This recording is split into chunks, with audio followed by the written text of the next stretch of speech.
Hey, what's up ladies and gentlemen? It's a new episode and it's a new week. Masih dengan gue Hari dan Civivi di sini, dan seperti biasa sebelum kita mulai podcastnya, let's roll the intro. Let's go.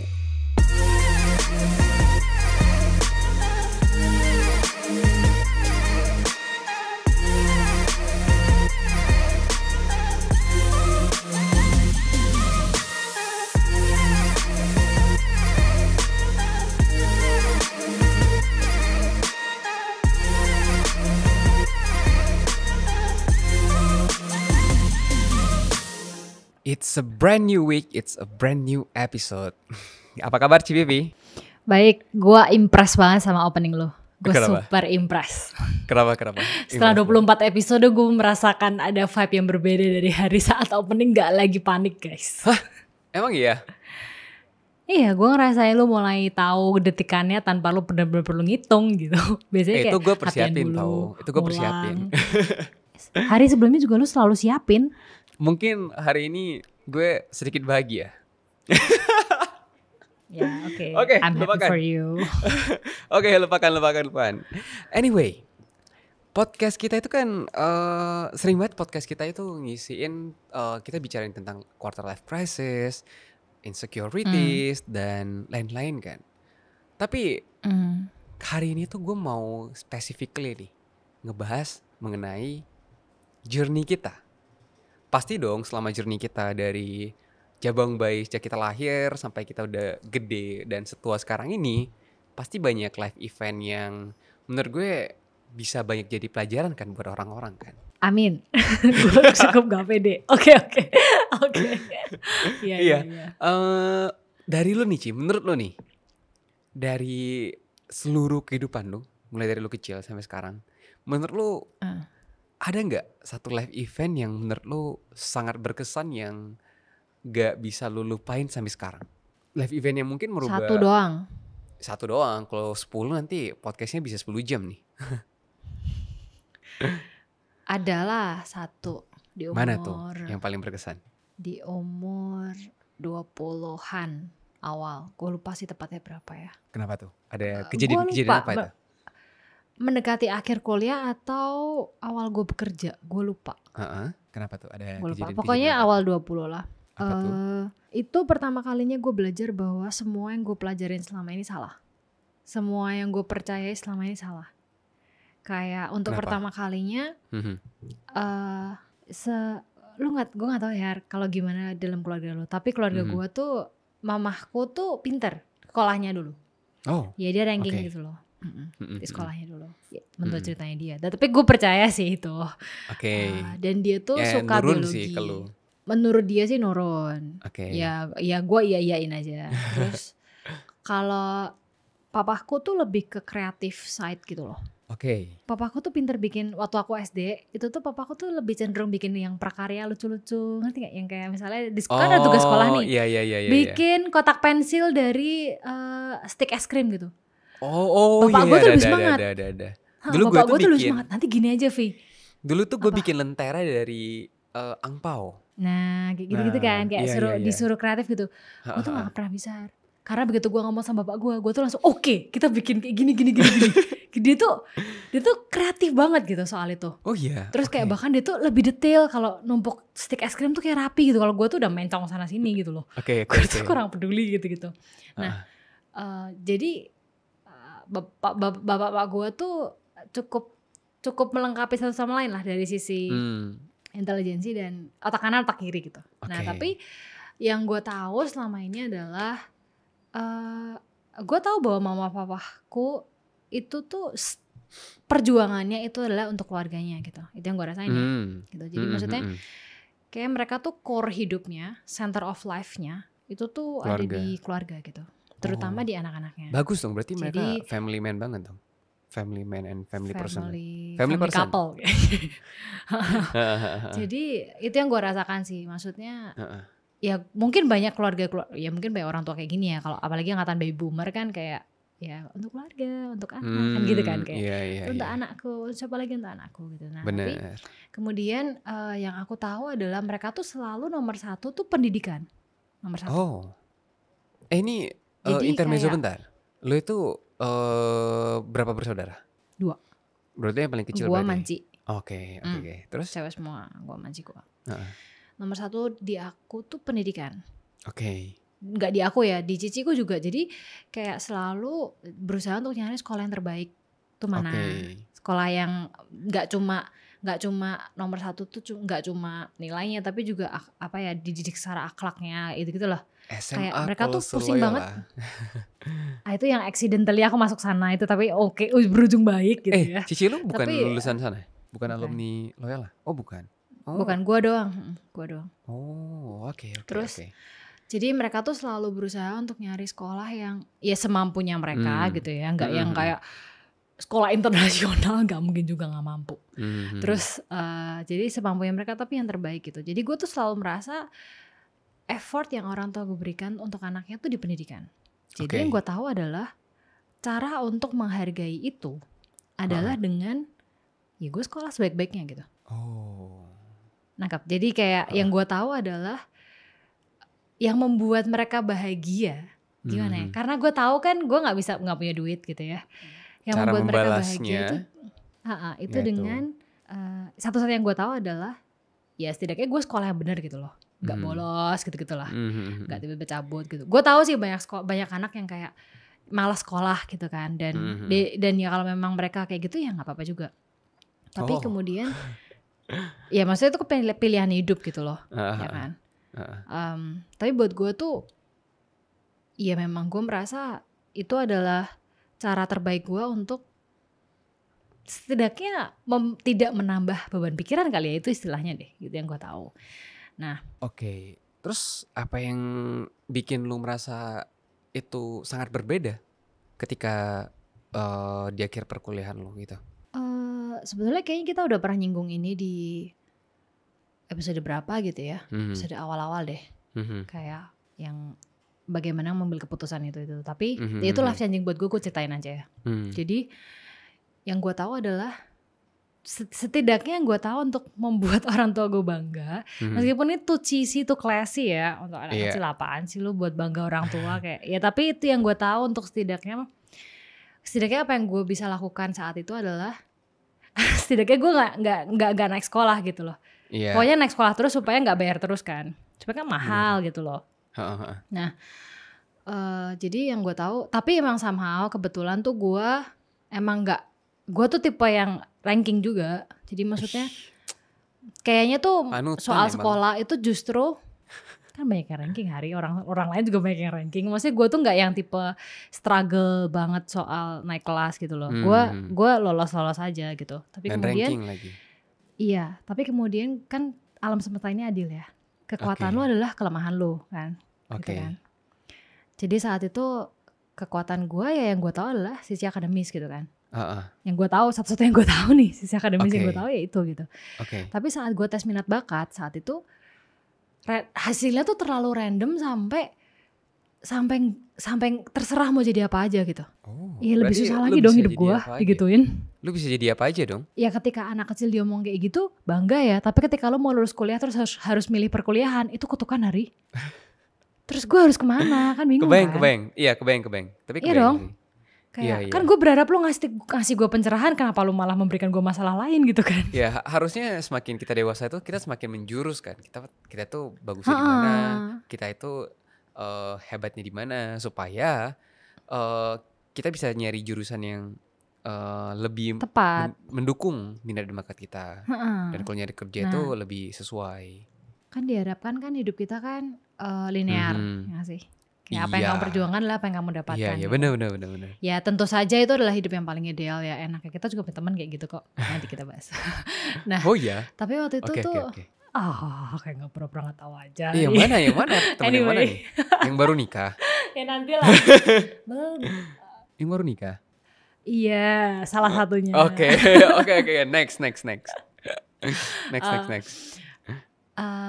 Tapi waktu itu ya Hari, gue tuh merasa makanya gue sangat mengerti dengan orang yang merasa lost dalam hidupnya ya. Karena gue tuh udah merasa lost ketika gue lulus SMA. Itu udah lost banget, hidup gue tuh udah bingung. Karena saat itu gue berhasil menerbitkan novel, ya kan?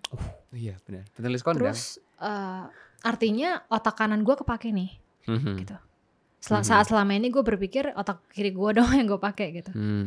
Ternyata gue tuh punya sisi yang gue nggak pernah sisi yang gue tidak pernah explore. Sisi yang gue nggak pernah explore. Terus kayak di saat itu horizon gue kayak terbuka gitu, zing gitu kan. Wow, ada dunia yang bisa gue tekuni nih. Terus apalagi waktu itu gue langsung diterima sama Kompas Gramedia kan. Itu kan gede banget buat anak SMA kelas. Waktu itu aku bahkan diterima umur 16 gitu. SMA 2 it's very young. Iya, SMA 1 SMA 2 kalau SMA 2. So it was very young. Terus jadi gue tuh udah ngerasain bingung itu dari awal kelas 3. Gue mau kuliah apa? Karena gue bisa semua. Dan gue diterima. Waktu itu gue bahkan tes ke Jerman, gue diterima. Ke Jerman? Ya. Tes ke Jerman gue diterima. Kayaknya chemical engineering kalau aku gak salah ya. Aku tuh random walk in gitu loh. Walk in, waktu itu dia kayaknya ada education fair di Novotel gitu. Terus kayak siapa yang mau ikut tes gitu. Oh saya ikut dong gitu. Keterima tapi gak ada duitnya gini ya. Ini lo itu tipikal anak yang smart ass dan song rendah hati gitu loh, kayak gimana ya? Apa sih, gue enggak loh. Gue baru bilang ada duitnya loh. Ini orang-orang pada benci banget kalau lihat orang-orang kayak gini. Tesnya selalu lulus, nilai selalu bagus. Gini, gue tuh sadar gue gak sepintar itu. Yang gue ceritain kan cuma yang gue keterima aja. Yang gue gak terima kan banyak. Oh oke. Maaf ya terlalu judgmental. Kan gue banyak yang gagal gitu loh. Cuman gue tidak mememori itu gitu. Udah gagal aja gitu. Tapi maksudnya waktu itu yang bikin gue tambah bingung aja gitu. Karena gue keterima di Jerman. Dan gue selalu pingin kuliah di luar negeri. Selalu pingin nyari beasiswa gitu. Iya. Tapi ya gak pernah dapet. Waktu SMP tuh aku udah pingin SMA-nya di Singapura. Mamaku udah rambutnya udah berdiri semua. Apa? SMA di Singapura udah gak kebayang. Tapi ya untungnya gak keterima waktu itu. Kalau enggak dia udah frustrasi pasti. Itu. Terus SMA di Singapura keterima? Untungnya gak keterima. Gak keterima, sorry. Oke. Terus. Tapi mamaku katanya berdoa 7 hari 7 malam kayak untuk itu. Ya, gak keterima. Lucu gak sih? Tapi ya aku bersyukur aku gak keterima juga ya. Untung aku masuk Loyola gitu. Aku bersyukur untuk itu. Ya maksudku untuk jalan hidup yang sekarang aku mensyukuri itu. Tapi Loyola juga bagus kok. Loyola sama yang bagus. Untuk semua yang terjadi aku sangat aku menerima itu dengan lapang dada dan gitu. Nah terus tapi kemudian ketika diterima di Jerman juga. Terus aku tuh kamu tahu mau buka Gakuso. Aku coba kan. Iya. Aku lolos. Lolos juga? Aku lolos yang tahap. Tuh kan? Aku lolos tunggu. Kan? Aku lolos tahap pertama, tapi kemudian aku gak lanjutin karena mamaku mungkin waktu itu. Tuh kan. Tapi lolos tahap pertama doang loh ya, tahap pertama itu apa ya? Ujian kan? Aku lupa. Ujian bahasa. Pokoknya aku gak lanjutin. Aku lolos tapi kemudian ya udah tak let go gitu. Gila. Tuh. Nah, itu nggak dapat maksudnya lolos lah, nggak tak lanjutin. Terus yang Jerman juga lolos nggak tak lanjutin, nggak ada duitnya BTW ya. Mehong. Nah terus apa lagi ya, pokoknya tuh udah keterima di beberapa universitas. Aku keterima gratis juga di Surabaya waktu itu kuliah, beasiswa full. Univnya apa ya? Ubaya. Ubaya. Iya oke, tahu. Terima full gratis. Terus itulah kenapa aku bisa daftar universitas lain tanpa pusing kan, karena nggak bayar yang di situ. Kayak nggak perlu kayak nanti duitnya hilang gitu, nggak ada duit yang hilang gitu. Makanya aku bisa pindah. Selalu ada backup plan. Maaf ya Ubaya. Tapi kayak biasa nggak sih kalau univ keterima terus nanti pindah, apalagi ke negeri kan, waktu itu kan nggak mungkin dilepas kan, negeri kan di blacklist apa segala macam kan kalau itu dilepas. Berarti lu di blacklist Ubaya dong. Anak-anak SMA di bawah lu pasti kasihan banget. Karena tapi kayaknya kalau gue bilang bahwa gue diterima di ITB, kayak dia bisa mengerti deh, Har. Oh iya sih di blacklist ITB kayak oke, sorry gitu loh. Karena waktu itu kan takut banget bahwa sekolahnya di blacklist sama ITB kan. Ya jadi gue juga ya gimana ya, gue nggak boleh.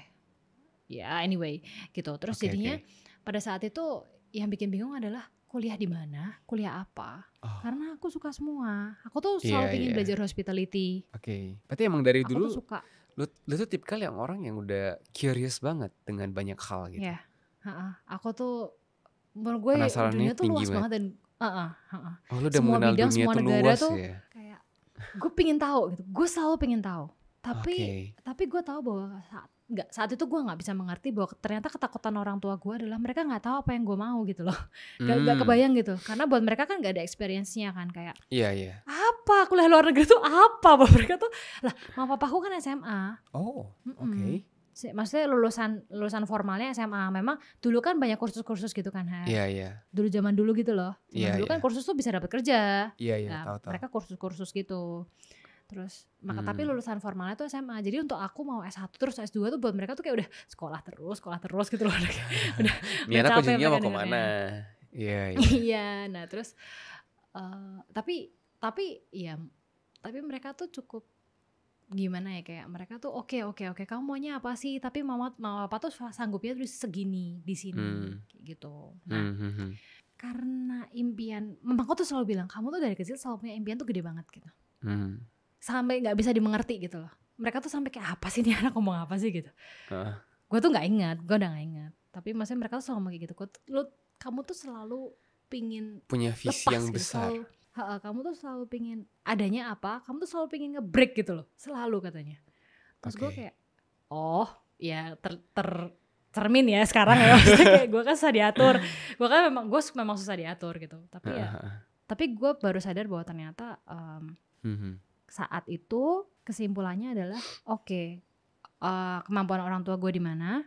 Gue akhirnya gue tahu bahwa gue harus selesai S1 dan gue nggak punya uang saat itu kan. Jadi gue tahu gue harus rasional gitu. Ya udah akhirnya gue nyari middle groundnya adalah di science yang orang tua gue janjikan akan menjamin hidup gue gitu kan. Akhirnya gue masuk di situ, di science dan di universitas yang bagus juga gitu. Iya dong, masuk ITB lagi. Iya, papaku tuh itu loh, katanya dia syukuran gede banget. Gue aja nggak tahu tuh, katanya di sini syukuran gede banget bagi-bagi sama saudaraku. Gue udah di Bandung waktu itu. jadi gue tuh makanya ternyata asumsi gue selama ini bahwa mereka mendasarkan kebahagiaannya dalam tanda kutip ya pada anak-anaknya tuh tidak salah dong gitu loh. Iya benar gitu. Sehingga gue melakukan apa yang gue tahu untuk tidak mengecewakan gitu. One day ketika gue mendekati lulus, gue merasa kok gue marah gitu saat itu ya. Gue marah karena untuk pertama kalinya yang gue sama dunia aja, sama semuanya gitu. Karena waktu di umur ya lulus itu gue lupa hari tepatnya. Umur sekitar 22, 23, 24 itulah. 20 sampai 24 itu life changing situation buat gue. Jadi saat gue sekolah tuh gue lempeng-lempeng aja gitu kan. I'm doing my best for what I know is good gitu. Ketika gue lulus di ITB kan juga gak buruk kan, hari PK gue kan 3,8 sekian kan. Berarti seharusnya gak buruk dong. Nggak, itu bukan gak buruk lagi. Itu ya itu kan udah sangat memuaskan. Gue marah karena gue gak bisa ngikutin gitu. Gue bisa ngikutin. Iya. Tapi justru pada saat itu gue tuh gak ngerti kenapa gue marah. Kenapa? Everything is okay loh. Everything is okay on the book. Orang tua gue gak akan kebayang dong, nih anak kenapa sih gitu. Tapi gue tuh merasa marah aja sama semua situasinya gitu. Kenapa kok gue udah ngelakuin apa yang gue tahu, kok gue merasa hidup gue sebagai taruhannya. Ini ekstrimnya ya. Tapi gue merasa hidup gue dipertaruhkan di situ. Kayak kalau gue lanjutkan ini, gue menyakiti diri gue sendiri nih gitu. Tapi kalau gue nggak lanjutkan, satu-satunya hal yang gue tahu bisa menyakiti orang tua gue lakukan. Nangkap kan pada saat itu. Itu life changing situation. Berarti dilema lo itu antara menyakiti diri lo sendiri karena lo mungkin gak suka dengan apa yang lo jalani, sama menyakiti orang tua lo.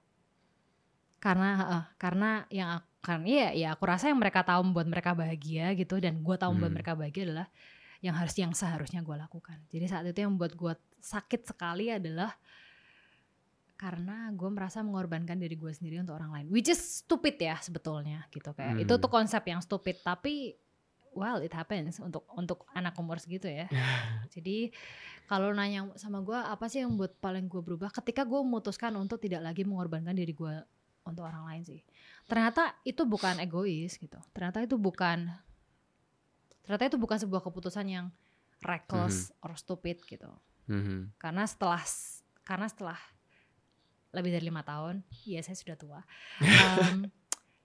Setelah lebih dari 5 tahun kemudian gue mulai melihat perubahan dari kedua sisi. Ada perubahan. Bagus. For now sih terasa lebih damai sih, Har. Itu doang sih, terasa lebih peaceful aja. Bagus enggaknya kita gak pernah tahu gak sih?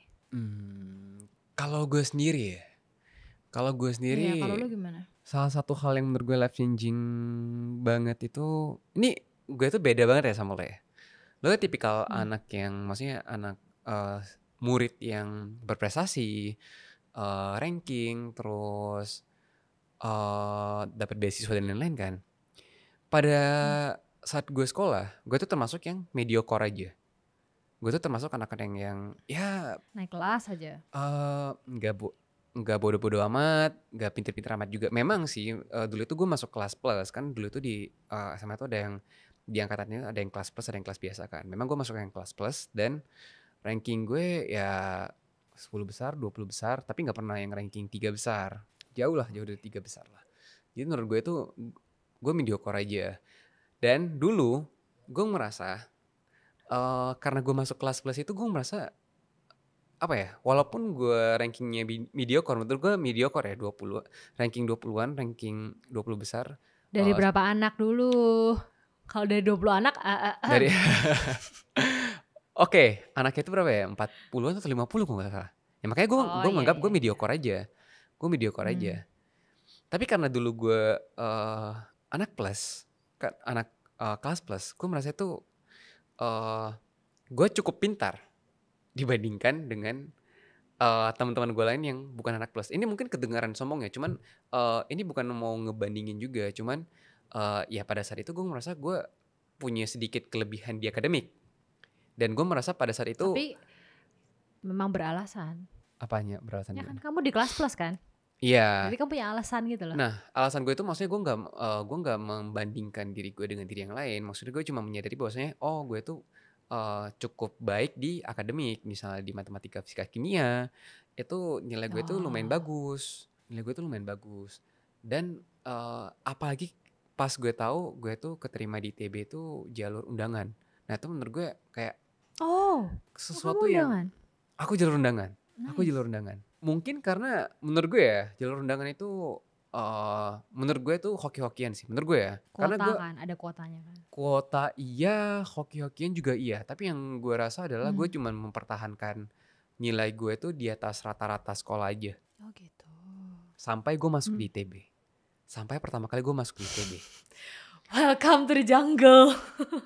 Dulu itu selama gue sekolah itu, seingat gue tuh nilai gue tuh gue pernah merah.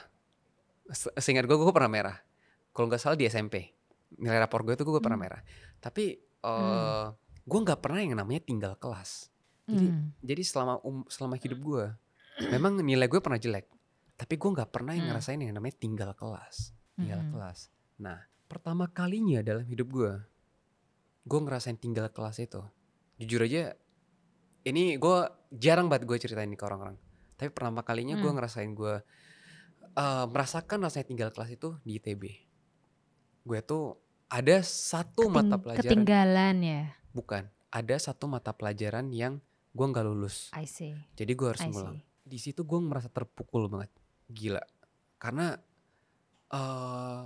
seumur hidup gue merasa gue itu bukan orang yang bodoh. Memang bukan orang yang pintar banget, tapi gue ngerasa gue nggak bodoh. Dan gue tuh nggak pernah tinggal kelas. Gue nggak pernah lah akademik untuk sains gue merasa gue masih oke lah. Tapi baru pertama kali dalam sejarah kehidupan gue tuh tinggal kelas. Dan ketika gue tinggal kelas, gue tuh malunya luar biasa. Di titik itu adalah awal permulaan gue menuju titik terendah gue dari situ. Okay, so what happened? Gue menganggap peristiwa ini itu seakan-akan jadi momok banget dalam kehidupan gue. Kayak gue merasa malu banget, gue ngerasa nggak percaya diri, insecure. Gue merasa kayak dunia gue udah nggak ada harapan lagi gue di tempat ini. Itu di ITB itu gue udah nggak ada harapan lagi. Karena kan dulu gue mikirnya karena dulu sebelumnya IPK gue tuh masih bagus-bagus aja, masih 3,5 ke atas. Oke, gue ceritain sedikit. Dan pada saat itu gue merasa gue tuh nggak lulus karena ada kesalahan. Menurut gue ada kesalahan aja. Detailnya mungkin gak bisa gue ceritain di sini, tapi menurut gue itu adalah menurut gue itu ada kesalahan. Gue boleh nanya dulu nggak, Har? Boleh apa tuh? Jadi sebetulnya yang bikin kamu patah hati waktu itu karena sebetulnya bisa lulus, kamu mampu untuk lulus secara Yes. kemampuanmu, kamu capable untuk lulus gitu ya. Yes. Tapi resultnya adalah nggak lulus. Nggak gitu. lulus. Iya, nggak lulus. Dan Jadi rasa sakitmu itu bukan karena kayak bukan karena gue malas kayak belajar, bukan karena gue malas kayak belajar. tiba-tiba main terus gitu. Iya, menurut gue ada kesalahan. So shit happens ya. Yes, shit happen, dan itu gue jujur gue malu banget. Itu gue malu banget. Gue kayak sejak itu gue jadi jarang ikut aktivitas organisasi. Terus pokoknya gue merasa minder lah, kemana-mana gue minder lah. Apalagi ketemu di kelas, wah itu gue mindernya bukan main lah. Dan itu juga ngefek ke semester berapa? Semester 3. Dan itu beruntut banget, itu berbuntut banget ke semester-semester selanjutnya. Karena gue merasa kayak, gue udah gagal. Memang bodohnya gue pada saat itu di situ. Gue merasa, ini gue udah gagal. Gue ini udah gak ada harapan. Gue tuh manusia yang bodoh banget. Kenapa bisa-bisanya gak lulus seperti ini? Jadi sejak itu gue jadi malas belajar. Jujurnya gue jadi malas belajar. Karena gue ngerasa gak ada gunanya gue belajar dengan susah payah. Sesuatu yang pada akhirnya gue gak tahu gue bisa kendalikan atau enggak pada saat itu. Karena gue jadi gak punya kontrol atas kehidupan gue. Jadi mulai saat itu nilai gue mulai anjlok. Bukan pertemanan lah, tapi gue juga orangnya jadi minderan, insecure dan lain sebagainya. Hingga pada satu saat memang ada mungkin teman gue yang masih baik, dia ngajakin gue buat mulai ikut lomba sana sini. Nah dan dari situ pula juga gue baru mengenal dunia baru. Jadi ya sebenarnya memang in every events of life, yang walaupun yang terburuk, ada hal lain gitu, ada sesuatu yang bisa kita pelajari. Cuma pada saat itu gue terpuruk banget. Nah, key takeaways-nya adalah gue merasa memang kadang di kehidupan itu kita nggak bisa expect sesuatu itu berjalan selalu mulus gitu loh. The life doesn't work that way. Setuju gak sih lo? Yang gue tahu bahkan life never goes your way. Iya, dan dari situ juga gue baru mulai belajar bahwasanya tapi kalian juga mesti tahu ya, nih anak tuh pernah lomba sampai Australia dan segala macamnya. Jadi sebenarnya memang dia nggak stupid, but I don't know what happened. Like, I mean, shit happens. Itu maksud gue. Kayak I don't know why it could happen, but shit happens to us. Jadi kalau lu nanya sama gue kayak apakah gue percaya bahwa hidup tuh nggak pernah berjalan sesuai yang kita mau?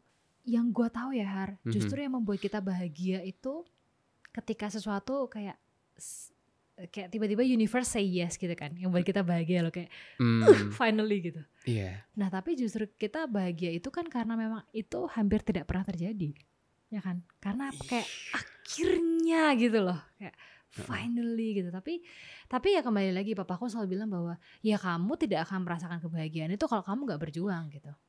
Ya memang harus kayak gitu jalannya gitu. Dan gue baru menyadari bahwasanya lu nggak akan bisa merasakan kebahagiaan yang maksimal kalau misalnya lu nggak pernah merasakan apa yang namanya failure. Iya, kalau lu nggak pernah tahu rasa jatuhnya, sakitnya, terus kayak waktu dapat makan, ya kalau lu nggak lapar ya kalau makan biasa aja gitu. Iya, benar-benar. Dan satu hal yang bisa gue pelajari dari experience gue adalah harusnya pada saat itu harusnya gue nggak boleh kayak gitu. Harusnya ya tapi gue mempelajari itu setelah lama banget, benar-benar lama. Dan ketika gue mulai belajar untuk menerima itu, gue masih insecure sama diri gue sendiri. Kenapa gue nggak menyadari ini dari jauh-jauh hari? Kenapa baru sekarang gue menyadari itu? Dan ya stupid kodratnya tuh terus berlanjut lah. Dan itu mungkin bakal terus datang kembali. Dan maksud gue adalah you will know what happened. Yeah, you will not know what happened. You don't know why this or that happened. You just okay, this is what's happening now. What to do? Gitu doang kan. Kayak ya udah, lu cuma bisa ngadepin yang ada aja gitu. Life is about making decisions in every point of your life and not going back and not seeing back. Mungkin ini ya, mungkin poin kita tuh miripnya ada di sini. Maybe stop trying to be perfect ya. Oh iya, benar juga bisa. Mungkin karena dulu gue mengejar kesempurnaan itu, makanya ketika gue jatuh itu gue merasa deep shit banget. All in or all out gitu kan? Iya. Gue ngerti banget sih rasanya sih. Tapi banyak kok cerita-cerita di mana hampir semua orang punya cerita ini sebenarnya. Asal mereka nggak menyerah. Jadi asal kayak ya kita semua nggak ada yang mau hidup susah lah. Gak ada lah yang pingin hidupnya tuh penuh tantangan gitu tuh nggak ada. Tapi mau nggak mau ya kita tuh, lu tuh pasti tahu Har bahwa kadang kesusahan itu tuh adalah anugerah. Kadang yang kelihatan kayak anugerah itu tuh cobaan gitu loh Har. kayak kelihatannya tuh enak gitu itu ya. Kelihatannya tuh enak. Kelihatannya tuh wah ini nih, this is my point, this is my thing gitu. Tapi apakah come on, hidup kita kan udah shit happens terus nih. Jadi apakah kedepannya pasti seperti itu? Enggak. Ya kan? Life itu dinamis banget. Hidup itu dinamis banget. Dan selalu berubah. Kalau lu berharap bahwa ya berarti nanti orangnya berubah. Enggak, manusia tuh selalu kombinasi antara berubah dan gak berubah. Iya. Selalu di setiap titiknya gitu. Jadi jangan sampai kamu patah hati karena kamu berpatokan bahwa apa yang kamu tahu sekarang tuh pasti benar ke depannya. Ini ada 2 contoh yang salah nih, 2 contoh yang patah nih gitu. Jadi hadapi apa yang kamu punya ya apa yang kamu punya aja gitu. Ya udah gitu. Memang ya terus dia bilang, terus kan orang bakal kayak ngomong, lah terus apa yang harus dipersiapkan di masa depan? Masa gitu aja? Enggak, ya persiapkan. Tapi siap kalau nggak terjadi juga gitu loh. Iya, dan kalau misalnya ya shit happen ya udah kita persiapkan sebelumnya. Jangan sampai patah hati kayak merasa rencana yang paling sempurna. Ini aku juga, ya kan kita udah ngalamin kan, rencana kita udah paling sempurna gitu ya. Kayak this is the most solid plan in the world. Terus kayak patahnya kayak hal simple gitu loh. Yang kayak intinya kalau semesta mau kamu gagal, udah. Ya kan, kayak kamu mau kayak apapun, udah gagal gitu. Jadi ya ini adalah pesan tersiratnya ya gitu loh. Iya, pesan tersiratnya. Terserah bagaimana kalian mengambilnya, tapi kalau kalian cukup objektif pada hidup kalian sendiri, seharusnya kalian menyadari bahwa hidup gak ada yang tahu. Memang yang bisa kita lakukan adalah melakukan apa yang kita tahu. Tapi kita juga gak tahu gitu. Ngerti gak sih? Kayak we don't know gitu. Yes, benar banget. Dan apa yang gue pelajari dari seluruh cerita gue dan Civivi tadi ya, mungkin yang gue pelajari adalah mungkin pada saat gue berada di titik terendah, gue merasa itu udah end game, udah game over. Padahal ternyata itu cuman awal dari sesuatu yang baru aja. Dan aku kemarin tuh baca salah satu quote ya dari salah satu penulis. Seperti biasa aku lupa. Hari ini aku juga baca quote dari salah satu penulis. Intinya tuh mirip. Kalau kita gak berusaha untuk selalu sempurna, mudah untuk kita membuat keputusan yang baik aja. Mudah untuk kita menjadi orang yang baik aja. Dan di satu sisi, kenapa? Karena itu satu-satunya yang bisa kita lakukan. Karena kalau kamu masih hidup sekarang ya, yang bisa kamu lakukan tuh cuma 3 hal sebenarnya. Survive, be good person, and do good things.